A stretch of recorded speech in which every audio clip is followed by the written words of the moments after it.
ng gabi sa bawat isa. Muli, night devotion tayo. At ngayon ay dito na tayo sa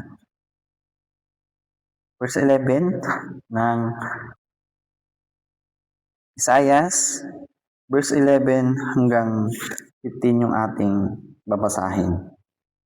At yun nga, ma-share ko lang, ang sarap sa pakiramdam na makapag-devotional recap. Alam niyo, nare-refresh yung isip ko sa mga napag-aralan natin nung mga nakaraang buwan. At salamat dahil patuloy niyo po akong sinusuportahan sa aking pagdi-devotion tuwing gabi, sa aking pagbabasa tuwing gabi. At salamat po dahil patuloy po kayong nagre-react, patuloy po kayong nagko-comment dito po sa aking ginagawa. At salamat po dahil na-appreciate niyo po yung aking ginagawa. At nawa, patuloy po tayong magsikap na magpakalago sa Panginoon at patuloy po tayong magpakatuto sa kalooban ng Panginoon upang maging kagamit-gamit sa kanyang kaparaanan at sa kanyang kalooban. At yun po, verse 11, katulad po na nabanggit ko, verse 11 hanggang 15 po yung ating babasahin dito po sa Isaiah chapter 7. Humingi ka ng palatandaan kay Yahweh na iyong Diyos, maging ito ay buhat sa malalim na libingan o sa kaitaasan ng langit. Ngunit sinabi ni Ahaz, hindi po ako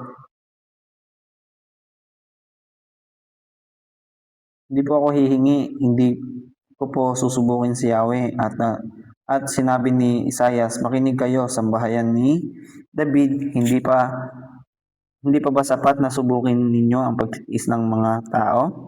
At pati ang pagtitiis ng aking Diyos ay inyong sinusubok. Dahil dito, si Yahweh mismo ang magbibigay sa iyo ng palatandaan. Maglilihi ang isang dalaga at magsisilang ng isang sanggol na lalaki at tatawagin sa pangalang Emmanuel. Gatas at pulot ang kanyang kakainin kapag marunong na siyang umiwas sa masama at gumawa ng mabuti.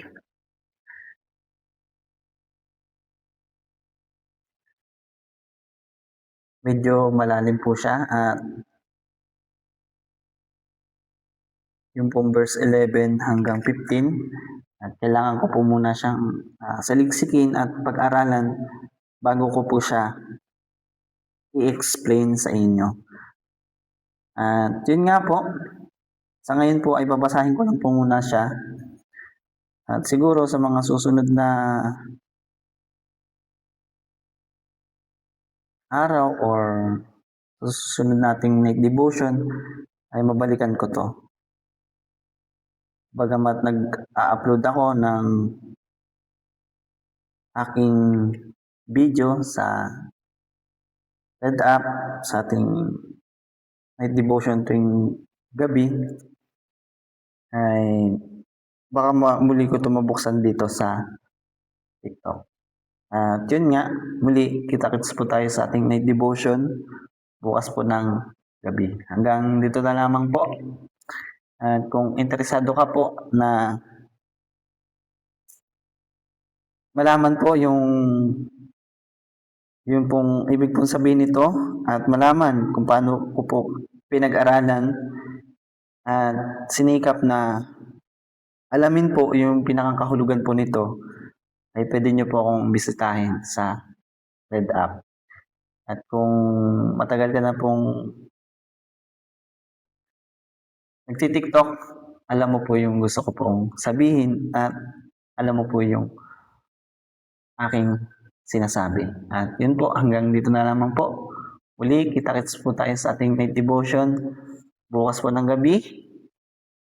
See you tonight devotion. God bless po. Bye-bye.